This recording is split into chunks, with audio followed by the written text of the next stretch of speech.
Good afternoon. My name is Ryan Doherty, and I serve as the Director of Donor Relations here at Denver Seminary. And we're so grateful to have you with us this afternoon for In Perspective, Pastoring Amid the Great Resignation.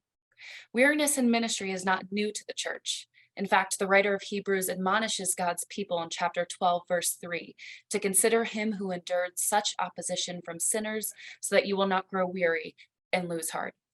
Paul encourages the believers in Galatia to not become weary in doing good, for at the proper time we will reap the harvest if we do not give up. These passages acknowledge the challenge of living and ministering in sinful and suffering world.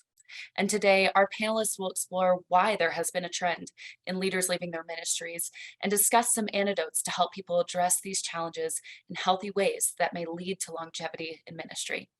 For those in our audience who are local, we do want to make you aware of two exciting events happening at Denver Seminary next Thursday, November 17th.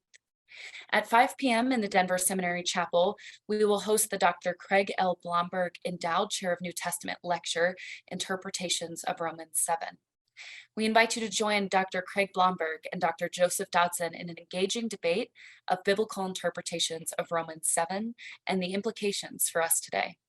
Paul writes in Romans 7, "We know that the law is spiritual, but I am unspiritual, sold as a slave to sin. I do not understand what I do, for I do what I do and not do, but what I hate, I do." Following the debate, the floor will be open for Q&A with Dr. Blomberg, Professor Emeritus of New Testament at Denver Seminary, and Dr. Dodson, named to the newly established Dr. Craig L. Blomberg Endowed Chair of New Testament. Second, if you are interested in learning more about Denver Seminary and the programs that we have to offer, we want to invite you to join Preview Day next Thursday, November 17th. This is our most comprehensive visit option. You'll have a chance to meet with our admissions and financial aid teams, sit in on a class, hear from a panel of current students, and even eat dinner with some of our faculty. If you're interested in joining us and wish to register for any of, or either of these events, please visit denverseminary.edu/events. A little bit more on today's In Perspective panel. We will not be using the raise hand feature or the chat feature. Instead, please submit any questions that you may have using the Q&A feature at the bottom of your screen.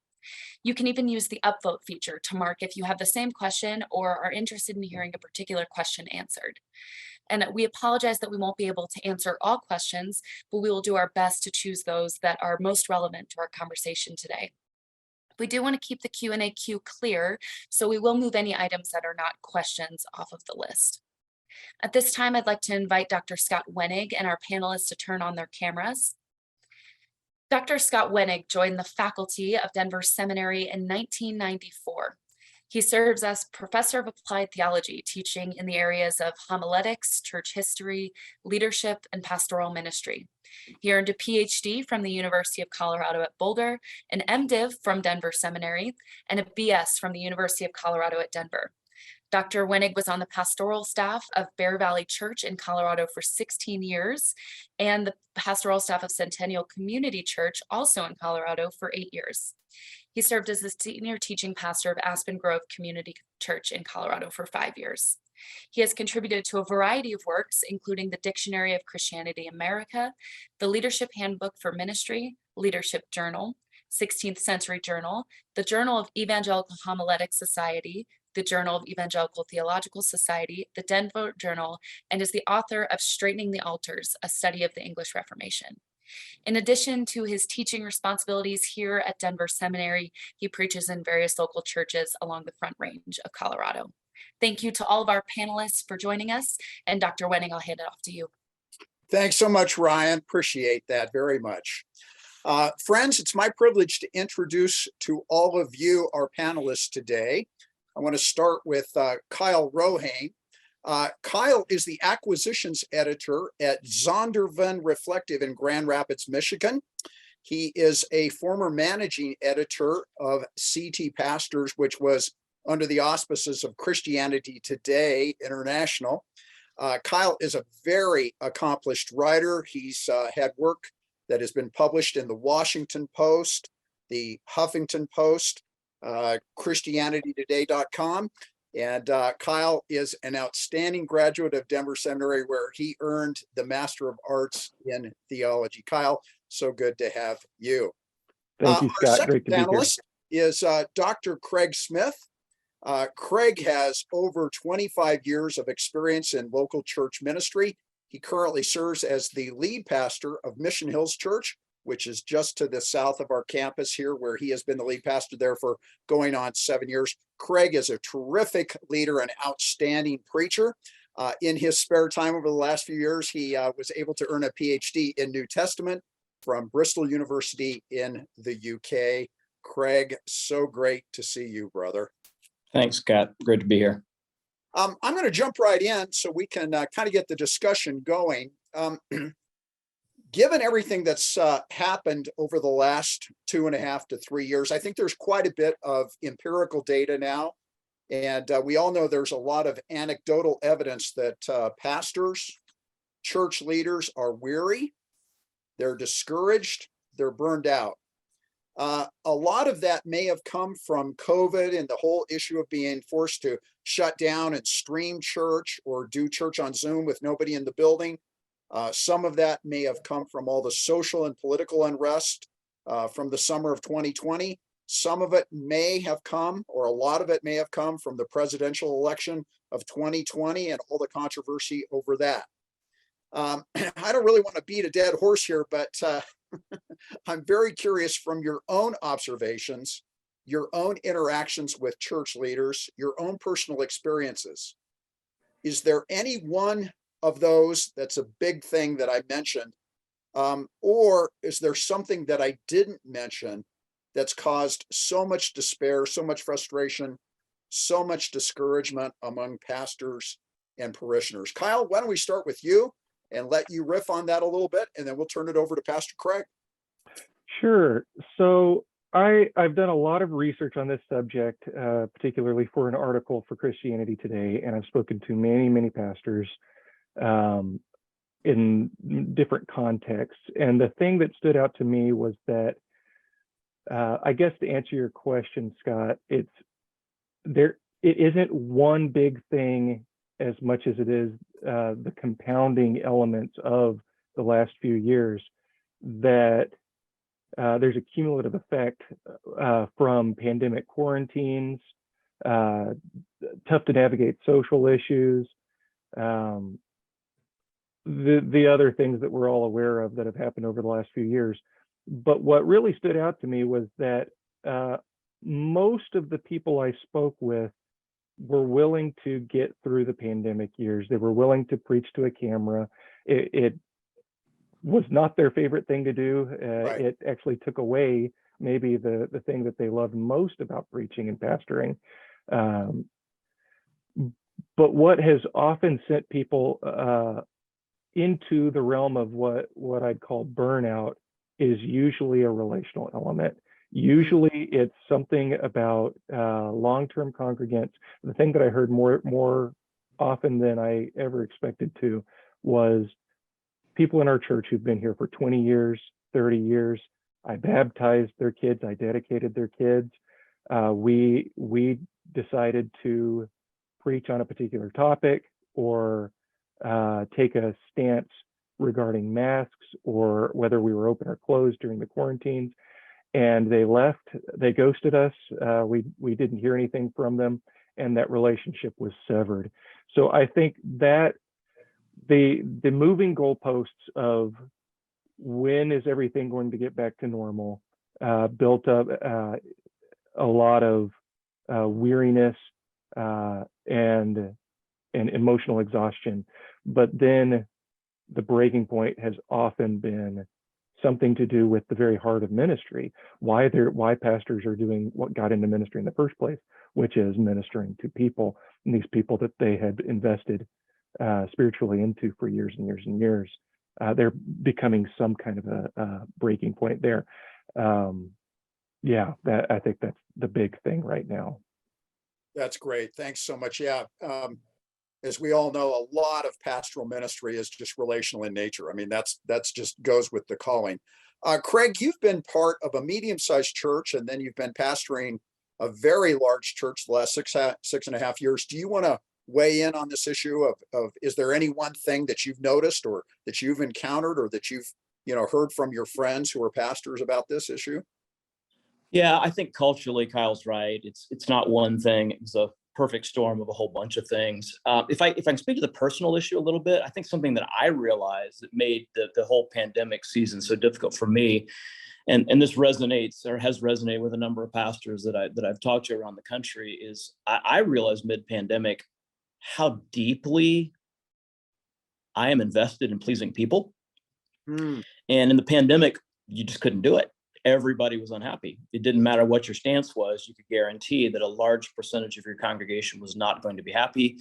At the same time, we also lost all of the markers that we could look to go, oh yeah, I'm pleasing people. People are happy with me. They're showing up. They're laughing when I tell a story. They're talking to me after the service and going, good message, or that kind of a thing. All that went away during the pandemic. And obviously that, a lot of that has come back. But I think for a lot of people, we realized how much we were people pleasers and driven by that. And honestly, I think what I realized, and again, this resonates with another people that I'm working with, I wasn't leading a church, I was leading a congregation. And that, what I mean by that is the congregation is the gathered side of church, but church is highly missional. I just think the New Testament's so clear. The church is a mission. It's not like the guy who wrote Canoeing the Mountains wrote, it's not so much that God has a mission for the church. God has a mission for the world, so he has a church to accomplish it. But I realized that too many of us were leading congregations. We were more interested in the gathering than the sending them out on mission. And in that congregational gathering, that was where we got oh, they're happy with me, they're pleased with me, and now they're not. And actually, I think they're not, but I don't get to see a lot of them. And Yeah. also all the markers went away, and so there was some soul work for me, at least, that came in during the pandemic. That I realized, yeah, my identity's in the wrong place, and that's for me why the pandemic was so difficult. And I think a lot of people are still struggling through that. Thanks so much. I appreciate you being willing to be vulnerable about that, Yeah. because we invest a lot of ourselves in what we're doing, especially when we're pastors and leaders. Appreciate that. Yeah. One of the key words that probably reflects the current cultural landscape of the United States is the word divisive or divisiveness. How much have you experienced that personally? How much do you have to navigate that editorially, Kyle, Craig? How much are you having to navigate that pastorally? I'll speak. Either one of you, feel free to go. Go ahead, Kyle. Editorially, I don't think it's a secret to anybody that extreme positions and extreme takes sell. And I think that there is a lot of temptation to lean into those directions, especially as the culture continues to polarize along so many different issues. What I will say personally is that I'm honored to be part of an imprint and a publisher that is prioritizing even-handed approaches to things. And I think there's an audience for that too. And I think that's a piece that encourages me, that there are people who want to write from a not necessarily a centrist, moderate position, but a position that strongly advocates for what they believe in, but also doesn't treat the opposing view as a caricature, that is willing to articulate it in a way that hopefully they would articulate it. And that's what I look for when I acquire. That's what a lot of people want to write.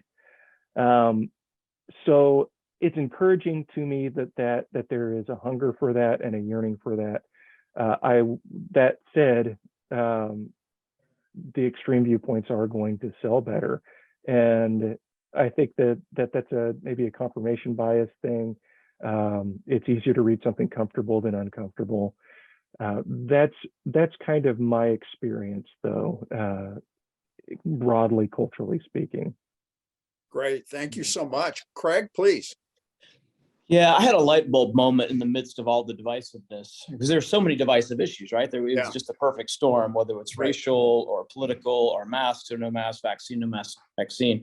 I had this idea. I realized that if you think of a graph of the distribution, you get the far left, they're extreme on one side, you get the far right, they're extreme, and then you get the, not to say the middle, but maybe they lean to the right or they lean to the left, but they're not quite in the extreme category. See, I thought the big difference between the people who were on the left or the right but weren't extremists, I thought the big difference was how passionate people were. The people on the real extremes, they were passionate.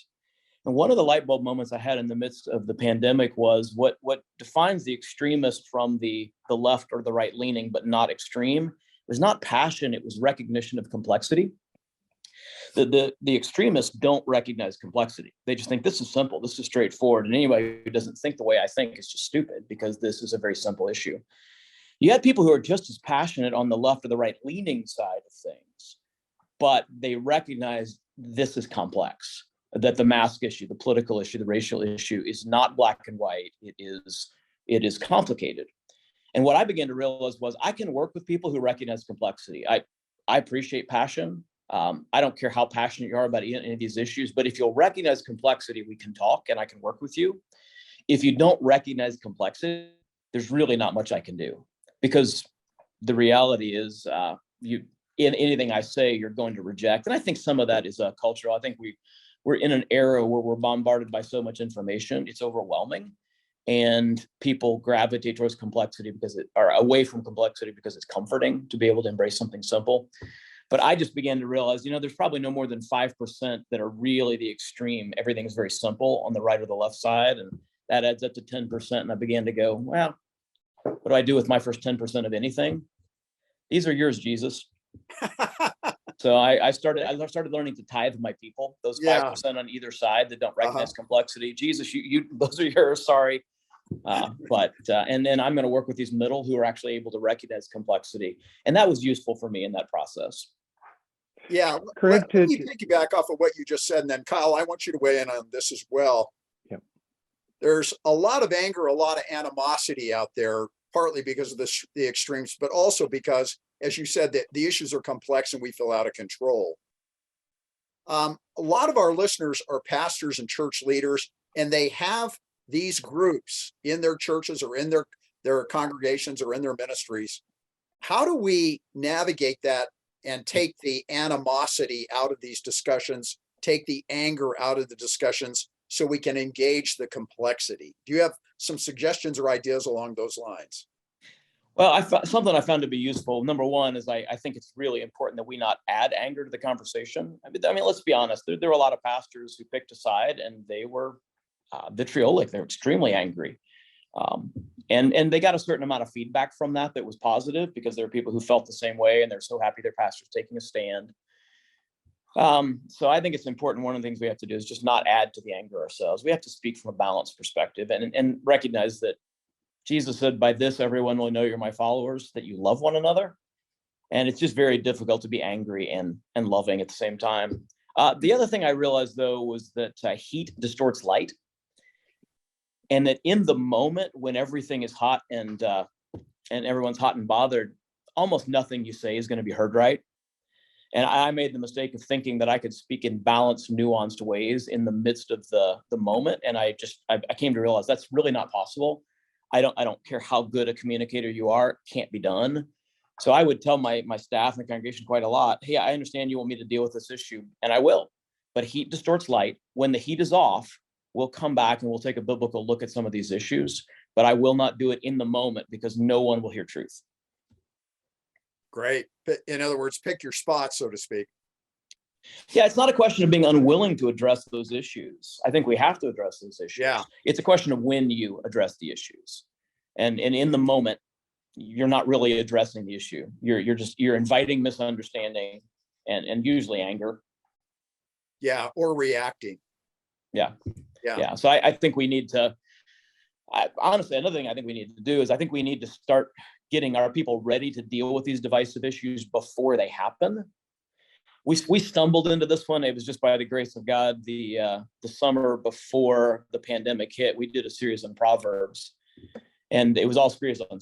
We called it toxic. It's all about toxic speech, and it was remarkable to me how much God used that series in the midst of the pandemic. People would refer to it, things that they'd learned from God's word about slander, about gossip, those kinds of things. And so, I mean, we certainly did not come through it unscathed, but having addressed some of those issues about how do you talk about, heated issues before the heated issues came was just enormously helpful. And I think if we can somehow be a little bit more prophetic about issues coming up and deal with them before they get hot, and then that heat distorts the light, maybe we can speak truth before the truth's being distorted.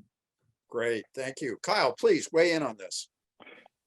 Yeah, I think what strikes me about this is that this is one of the areas that I found was causing a great amount of stress for pastors who were on the verge of or leading to burnout. That and there's a spectrum in different traditions about how much engagement there is with social issues already, but recently it feels like every new social issue, every new cultural event, there's a group of people, whether on Twitter or wherever, that you'll see post something like, if your pastor doesn't talk about X in their sermon on Sunday, then leave that church. And I forget who it is. I wish I could remember who told me this, but a pastor told me that it feels like you have to be a Saturday Night Live sketch if you're going to address those things. And that's not the most helpful way to address things, is spur of the moment. What is your immediate reaction? And it feels off center for a lot of pastors who feel like they want to couch those cultural moments, those issues, in the greater narrative of Scripture or the life of faith. And so should pastors be going in and altering their sermons to make sure they hit point A, point B, point C because something happened Saturday afternoon? Maybe sometimes, but if it's week after week after week, that can be exhausting. The other thing that I think I will say is that anger is not always a bad thing. And I think in some of these issues, not only should we expect that people will be angry, maybe the correct response is anger. But with that has to come the careful understanding in pastoral ministry that we can't always change the direction of a church on a dime, that some of these things are about the slow, deliberate pace of ministry.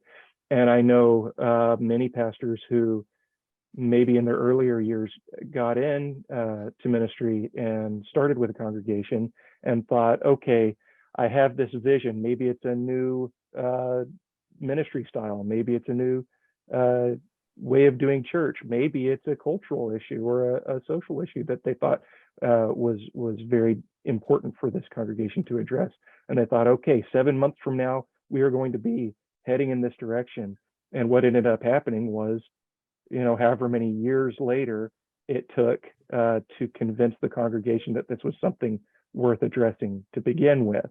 So there's this balance that people in ministry always have to keep in mind of the goals and the objectives and the things that do raise their passions and the righteous anger related to these things, and also the speed at which a congregation can go through change. And many times a group of people with various positions and lots of different experiences, they come from all sorts of places. Like I said, it doesn't turn on a dime. You're steering a cruise ship, not a speedboat.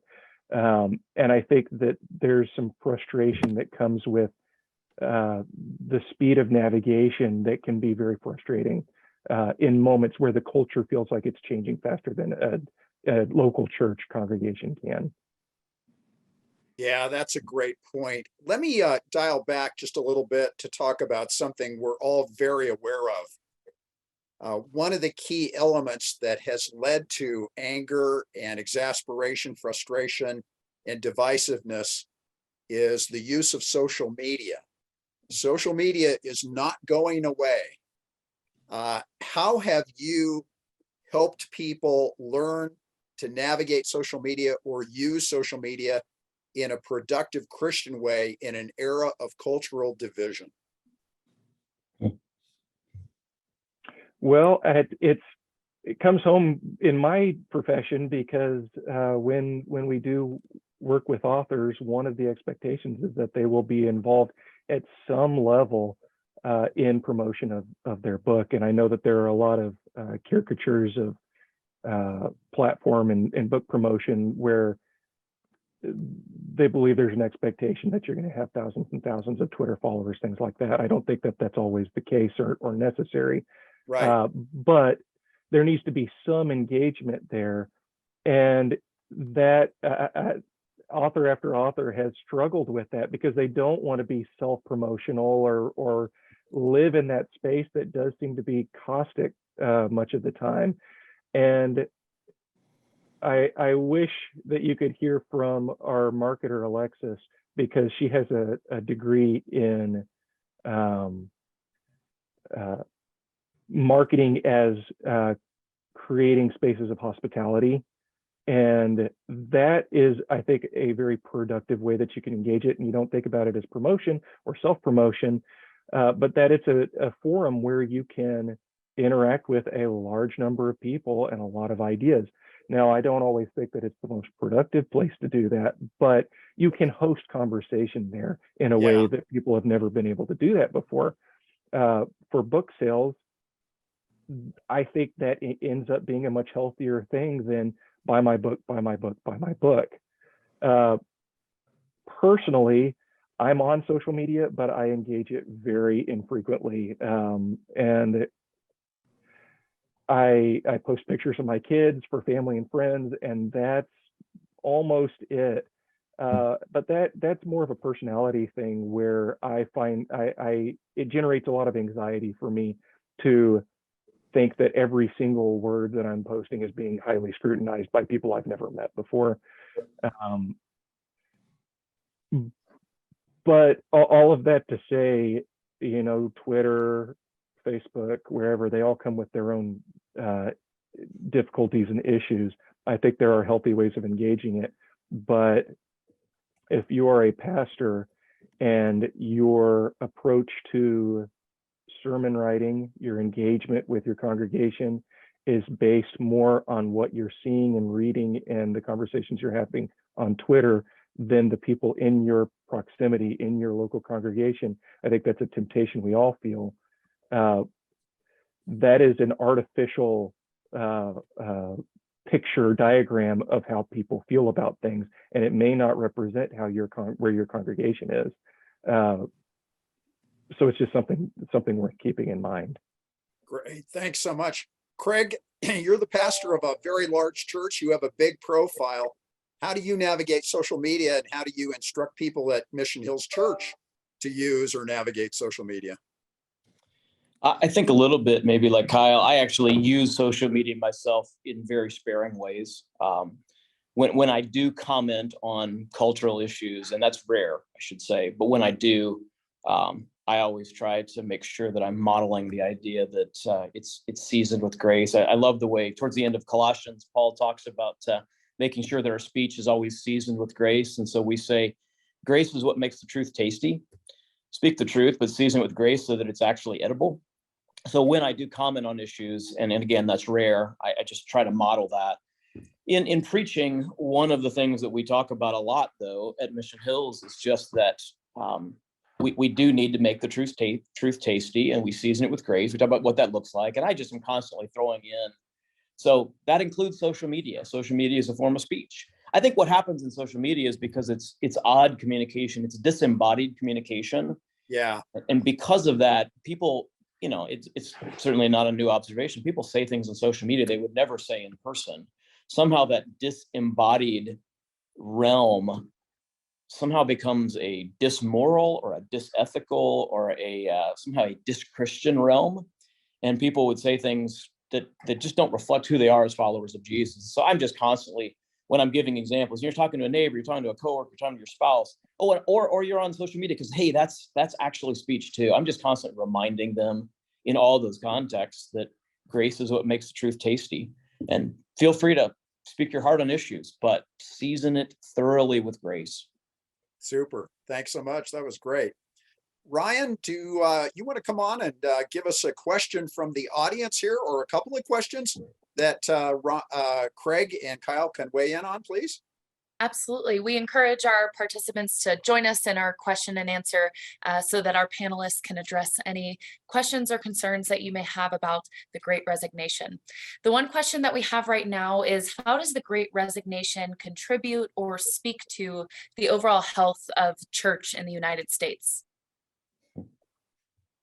I'll leave you with that. Yeah, so I'll go ahead and say something that I'm sure this is going to be unpopular, but I really believe it's true. The church isn't doing great across the board. If we're talking about looking at all churches, I mean, there's been a huge number of churches that have closed during the pandemic and after that. And I think what COVID has done is it accelerated some trends. My unpopular opinion, I was somewhere recently and somebody asked me to speak about how many churches had closed, and I said off the cuff, but I actually believe it's true, is I'm not actually sure we saw that many churches close. I think we saw a lot of Christian clubs close, but churches that really understood that we are a missional organization. I think churches that understood that's what it means to be a church actually did pretty well during the pandemic. There were struggles. We all had hard times, but I just saw churches of every size that understood that they were a missional organization. They did okay. Churches that had inadvertently slipped into the Christian club model didn't do so well, you know? So in one sense, that I think the pandemic and the Great Resignation, I think some of what's driving the Great Resignation in terms of pastors is you have a lot of guys who believed in the mission of the church. But they had churches that were very difficult to move on mission. They were so settled in the Christian club mentality that the pastors longed deeply to see their churches move out on mission, to see the gospel proclaimed, to see the kingdom advanced. And the pandemic just made it abundantly evident that those groups were not going to do that. And so it was very distressing. I think for a lot of us, I certainly saw it at Mission Hills. I was surprised by how many people that I thought were on mission followers of Jesus that actually weren't. They weren't coming to church to learn how to be on mission. It was entirely different reasons. And a lot of them left. And that was heartbreaking. But I'm looking at it now going, maybe that was not a bad thing. And I just saw that happening in churches of all different sizes. So as far as the health of the church, I think in some ways the church is healthier because there's more churches that are actually churches and fewer churches that were not really churches going into the pandemic. Okay, great. Super. Thanks. Kyle, please give us your perspective. Yeah, so a lot of the research that I did was actually trying to follow up on, we have these stats, particularly from Barna, about the number of pastors who within the last year say that they have seriously considered quitting ministry. Yeah. And the question I was trying to answer was, are they following through with that? Are we seeing people actually leaving? And the short answer to that is it's very difficult to tell because there aren't good statistics on ministry attrition rates. But the best data that we have shows that maybe there's a slight uptick, but that what you're dealing with is a vocation where there is already an extremely low attrition rate. So the best data I could see is that the annual attrition rate in pastoral ministry in the US is roughly 1 to 2%. Wow. Which is very low. Yeah. There are all sorts of reasons for this, and I won't go into all of them, but for instance, it's a job that you don't go into lightly. There's a heavy sense of calling, a weight that comes with being in professional pastoral ministry that you don't set aside. There's also a training aspect to it where if you have a seminary degree, the skills don't transfer to a lot of other areas. That's true. We all know that. Right. and there are a lot of pastors that have found that out, and it's been very difficult because they would like to move into another area and have struggled to be able to do that. So it's what you have is a vocation that's already has a low attrition rate. So even if you saw that attrition rate double, triple, you're still talking about a relatively small percentage of pastors overall. That said, I don't want to minimize the pastors who are leaving. I don't want to minimize those who are seriously considering it. But I think what we saw was that as I did research into the history of the church and history of ministry, I found it more difficult to find figures who weren't talking about extreme emotional exhaustion than who were. It has been a common topic of discussion talking about ministry since the Reformation.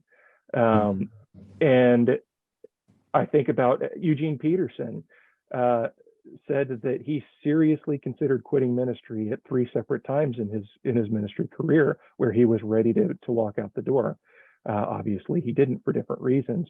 But I think what's unique about now is that because of the broad cultural factors that we've talked about, more people are experiencing that moment at the same time. And so maybe there is an uptick in people actually leaving ministry. I think that at the very least, what we are seeing and we should be concerned about are the number who have gotten to that point, and that what you see is a pressure cooker where the exits to ministry are often closed, but people within the ministry are experiencing extreme burnout, which has all sorts of negative ramifications in the ability to manage conflict, lead an organization, and even propensity to have a moral failure or sin. All of those things are higher when you experience burnout. Yeah.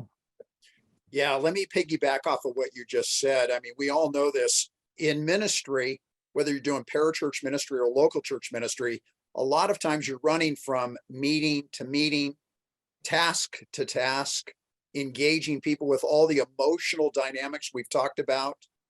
How do you encourage pastors and church leaders to take care of themselves and carve out the space and the time to do that in the midst of all of the tasks, the meetings, the people that we have to engage? That's our calling. How do you encourage them to take care of themselves emotionally, physically, spiritually in the midst of all of this that's going on? Craig, would you like to start with that? Sure. So I haven't figured out how to make this sound more spiritual, and I feel like I ought to, but let's just keep it practical. I think the reality is the only way to keep from ending up in burnout or flame out, which is as Kyle was saying, is often the results of getting into that burnout place. Then you have a moral failure. But I think that the key to that is managing margin. And margin is the gap between what's available to us and what's expected of us, right? And the reality is that so many of us, we're right here. What is available to us and what's expected of us are just they're lockstep together, and you just can't run for very long. So you've got to manage margin. You got to increase the gap between what's available and what's expected. And there's only 2 ways to do that. You can increase what's available, and you can decrease what's expected. And there's a whole lot of conversation around how you do that, but living in rhythm, forget balance. We talk a lot about balance as a culture. I think balance it's a disaster. Balance is a search for static. Get everything leaned up just right, and then pray to God that nothing touches it, right? Rhythm is about what's appropriate in this moment, and that moment can be during a day, it can be during a week, a month, a year, a season of life. What's appropriate, seize the opportunities that are unique to that season, but also set aside the expectations that are not realistic to that season. Bruce Miller has a great book called Your Life in Rhythm. Highly recommend it. He does a great job of figuring out how do you do that. But rhythm is energizing. You think of a drummer, playing a beat, you start to bop your head a little bit. Like, it actually adds energy. And you can get really busy with rhythm. You can do a drum fill in a season, but you can't keep doing that. So I think rhythm is part of how you increase what's available. As far as decreasing what's required, we have to learn how to say no. We got to say no to some really good things so we can say yes to the few great ones. And that's always difficult, especially if you're like me and you're a people pleaser. But again, we could talk a lot about the specifics, but I think those 2 ideas, I want to increase what is available and I want to decrease what's expected. I've got some margin, and now margin's like the shocks on a car. I can hit a speed bump pretty hard my shocks are good, if there's margin in them. If everything's loaded down, if my car's got a bag of bricks in the back and my shocks are rubbing, I'm going to lose the undercarriage. Or actually, what's the first thing you lose when you're the bottom scrapes? The muffler. And so there's stuff coming out of my mouth at that moment that shouldn't be coming out of my mouth. So what I got to increase the shocks. I got to increase the margin. But managing margin, I really believe is key to this. And there's a lot that goes into that, but I think that's the heart of it. That's great. Thanks. Love the metaphor about the muffler in the mouth. That'll preach. Yeah. Thank you. Kyle, please weigh in. Yeah, I agree entirely. I think that, I'm not an expert on this, but from my understanding, if you look at the Maslow burnout inventory, which is the most widely used inventory for diagnosing burnout, it's not just looking at emotional exhaustion. It's not just high emotional exhaustion. There are many people who can be in long periods of emotional exhaustion and still keep going and still love their job and still have passion and energy for ministry. It's three points that are measured. It's emotional exhaustion, cynicism, high emotional exhaustion, high cynicism or depersonalization, and a low sense of professional efficacy. And so what you end up seeing is when somebody is exhausted, they've become cynical about their ability to affect change, and they don't feel like they have any professional efficacy. They can't do what they got into excuse me, the ministry to do. That's when true burnout hits. And so how do you create margin? How do you implement healthy systems to avoid that? I think that the first thing is it's a conversation between a pastor or a person in ministry and the congregation, the people that they minister to. It can't just be one or the other. I think there are two directions that unhealthy pastor-parishioner relationships can go. Either a very low utilitarian understanding of the pastor, where they are the sermon-generating machine, and then all that is being measured are the observable metrics. So things like time in prayer, time in scripture apart from sermon writing, that's hard to measure and it feels unproductive. And so if a lay leadership team is evaluating what are the observable factors that we can measure job performance on for a pastor, those things get ignored, and instead it's number of people, dollars, all of those things. The other side of that, though, which I think is maybe more insidious, is a too high understanding of the pastor as a spiritual superhero. And what I've often said is Superman doesn't have to do push-ups. And if you think that your pastor is a spiritual superhero who has some kind of access to spiritual disciplines or remedies to these things that everybody else doesn't have, superhero doesn't have to do their spiritual push-ups. But pastors especially need those spiritual push-ups, the disciplines, that time in prayer for the congregation, for themselves, for the health of the ministry. So having a conversation with the people who can give space for those things, explain it in a way that it's not just about, am I enjoying my job or not, but actually, if this leads to burnout, it can hurt me physically, it can hurt my family, it can hurt the church because I'm not going to be my best self. And there's the worst place that we've seen again and again and again with these high profile cases are hidden sins that come to light. That is not better than a pastor taking some time away.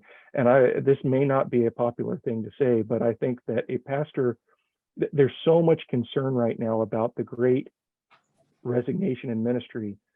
A pastor leaving their role is not the worst thing that can happen to a church.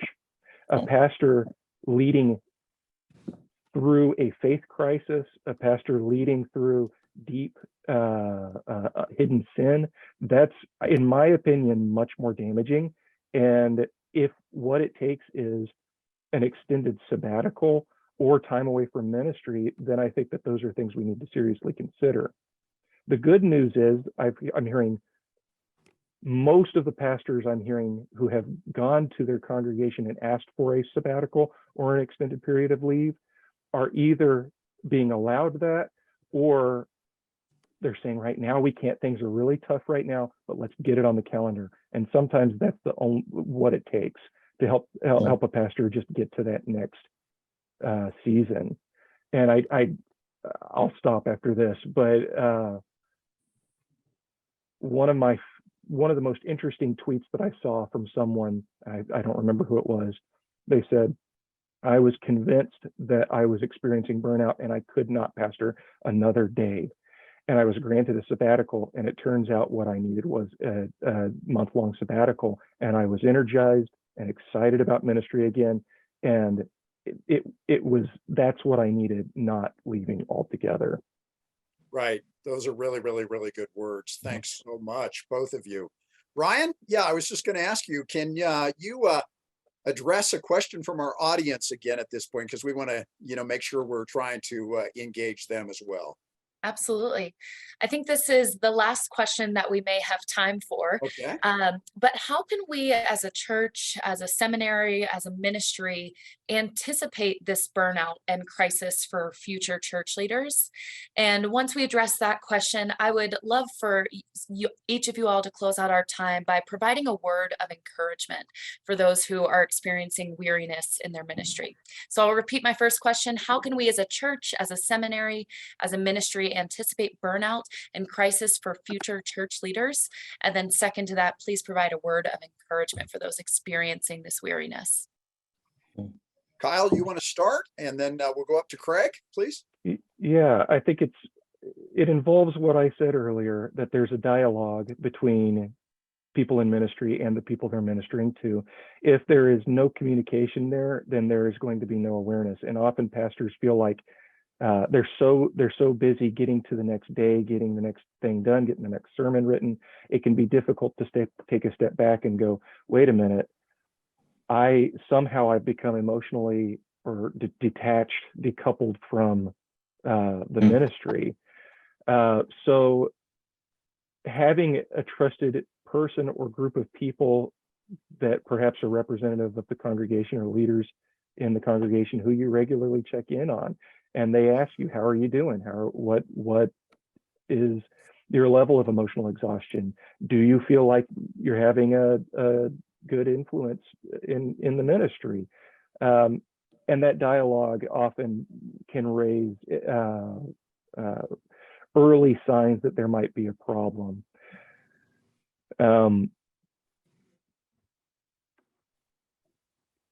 Yeah, I'll leave it at that. Okay, great. Craig, please. Yeah, I agree with Kyle that there are certainly seasons where a sabbatical, an extended bit of time off, just can be enormously helpful for people. Yeah. And probably some people who are on the verge of burnout or think they might be there, that is all that they need. I'll add to that and say, I heard Carey Nieuwhof say recently something that really grabbed my attention. He said, time off isn't going to fix anything if the problem is how we spend our time on. Yeah. And so I thought, there's just a lot of wisdom in that. And so it goes back to what I was saying about margin. I mean, the reality is you can load down a car so that there's no room in the shocks, there's no margin. And as long as it's a straight highway, it's going to be fine. But the moment you hit a speed bump or pothole, you're going to rip out the undercarriage. Right. And so I think combining those two metaphors, I just think there's significance in going, when things are not going bad, that's the time to lean into what kind of margin do I have in my life. And Kyle's absolutely right. It's a conversation between the pastor and the church, or the pastor and the board. Very often that's the board members are the ones who are going to run interference for you on figuring out what it looks like to create that margin. But I think doing that when we're not in a season of crisis, that's key. Yeah, that lays the foundation. Great. Yeah. Word of encouragement for all the pastors and church leaders, ministry leaders that are part of our webinar here today. What's one thing you'd like to just let them, hear from you as a word of encouragement? Well, I'll start if that's okay. That's great. Mhm. So you guys seen the movie Moneyball? Yeah. Mhm. There's Brad a Pitt. Yeah. Yeah, so there's a moment in that movie, and it's fascinating. There's a kind of a minor league player named Jeremy Brown. He's not a real good ideal baseball build kind of guy. He's kind of fluffy, honestly. Um, Solid hitter, but he just never went past first base. Well, there's this little clip where he hits a ball and he connects with it really soundly, and he knew it. So he decided to do something he'd never done, and that is to get to second base. And so he rounded first base. He always stopped there, but he decided not to in this moment, kept going, but he actually caught his toe and he tripped on first base. He was just mortified. He just felt like, wow, I tried to do something more than I was capable of. And so now he's desperately trying to get back to first base. He's on hands his knees and he's scrabbling, trying to get back there. And the first baseman leans down and goes, "Home run, dude." And he kind of looks around and he realizes, oh, I was desperate trying to get back to first base, Yeah. and I hit a home run. And so he gets Yeah. up and he continues around the bases. And I listen, if you're still in it, like if you still love Jesus, you're still kingdom minded, whether you're in vocational ministry or not, but especially if you've gone through the pandemic and you're still in vocational ministry, you might feel like you're scrambling back trying to get to first base because you're just barely in. And I just want to tell you, home run. Like, if you're still in it after the last 3 years, you've survived in vocational ministry what will probably be the hardest season of ministry that any of us have ever faced as a generation. Certainly, we may have individual things, but like we've never seen anything like this.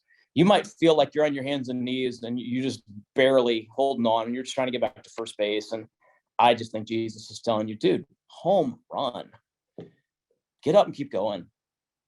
Like if you're still in it, congratulations, man. Congratulations. That's great. A few points, I agree entirely. A few points that are related to that. Something I mentioned earlier, even though we are in maybe an unprecedented time, feeling discouragement, feeling exhaustion, even feeling burnout, those are not new things in ministry. And so there is, I think, a gift in looking back at some of the figures who've come before us. And I would summarize this if I could. I don't want to. I want to read it because it's so interesting. There was a 1987 conversation between Henry Nouwen and Richard Foster. And Richard Foster described an experience from his first pastorate. And here's the quote. He said, "I'd finished my doctorate and I was supposed to be an expert. I went to a tiny church in Southern California that would rank as a marginal failure on the ecclesiastical scoreboards. I went in there and worked and planned and organized, determined to turn this church around, but things got worse. Anger seemed to permeate everyone. The conservatives were mad at the liberals were mad at the radicals, and the radicals were mad at everyone else. I hated to go to the pastors' conferences because I didn't have any success stories to tell. I wasn't working myself to death, but it seemed to do no good." And I just thought you could have said that yesterday. But here's how, when asked how he found renewed energy and passion for ministry, he said, "I spent 3 days with my spiritual director.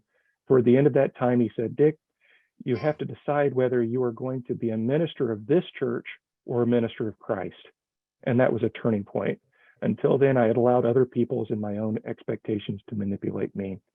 So I think that is very relevant to what a lot of people are feeling right now. A good place to kind of plant our excitement and passion for ministry. And the other thing that I'll say that is an encouragement to me, I think one of the reasons that so many people are identifying themselves as experiencing burnout may be that there are so many resources available now that define that and talk about ministry in terms of health. I've talked to so many pastors who said, when I started, I was expected to preach 50 weeks a year. Yeah. I was expected to be on call 24 hours a day. And those expectations aren't necessarily the same. They may be in a lot of churches, but broadly speaking, I don't think those expectations are the same today, because there's more of an awareness that we want people in ministry who can persevere and persist long term, not people who go in and sacrifice their health, their moral abilities, maybe their faith, they're definitely their families at the altar of some kind of success in ministry. So I find that very encouraging. And I would also say, please, if you are experiencing something like that, you're not alone, number one. And number two, there are so many resources that are very helpful that I found helpful personally. Great.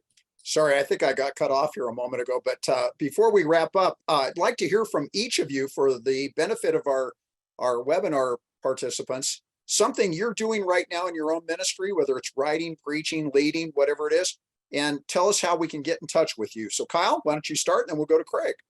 Sure. Well, I don't have any personal writing projects going on or anything like that right now, but you know, as an acquisitions editor, I always have new books that are publishing that I've worked on, and I could highlight so many that I'm excited about, but one that is particularly relevant to this conversation. There is a guy named Sean Nemechek who lives here in Grand Rapids. He works with pastors who have been fired or left ministry, has a phenomenal ministry doing that. He has written a book called The Weary Leader's Guide to Burnout, A Journey from Exhaustion to Wholeness.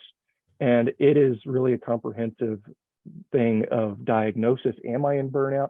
If I am in burnout, how do I get out of it? And then also preventative measures that can be taken. It's a phenomenal book. And I believe that about almost all of the books that I work on, but it's one to get excited about. And in this area specifically, it publishes in March, but you can pre-order it on online right now on Amazon. So that's a little plug, but also something that I think would genuinely help people. Thanks so much. That's great. Craig, please, what are you working on doing? I'm probably most excited about a new initiative the Mission Hills is involved in. It's called the Mission Hills Association. Yeah. It's an entirely free organization that just comes alongside churches. We're focused on the Front Range of Colorado and Wyoming, although people are certainly welcome to be part of this from anywhere in the country. It's like I said, it's an entirely free thing. There's an onboarding. There's a couple of days of onboarding training. It's built around how do you build a missional culture in your church. After the onboarding, we give you access to some ongoing coaching with experienced pastors and business leaders, and access to a website where basically everything we produce is on there, from sermon graphics to white papers on how do you handle the person who thinks that the music's too loud or it's the wrong kind of music. And that's just an all give. That's just an all give. There's no cost to being involved in that. We've onboarded our first 7 churches a couple of weeks ago. And I kind of watched the process and went, I think God's going to use this to really help some churches get some traction around their vision and their mission. So I'm really excited about that. So you can go to missionhillsassociation.org, missionhillsassociation.org. Hey, gentlemen, on behalf of Denver Seminary, and you're both grads, and we are so proud of you and grateful for each of you. Thank you so much for your time, your ministry, for helping us out here today. God bless you both. Our pleasure. Thank you. Thanks, Scott. Great to be here. Yep.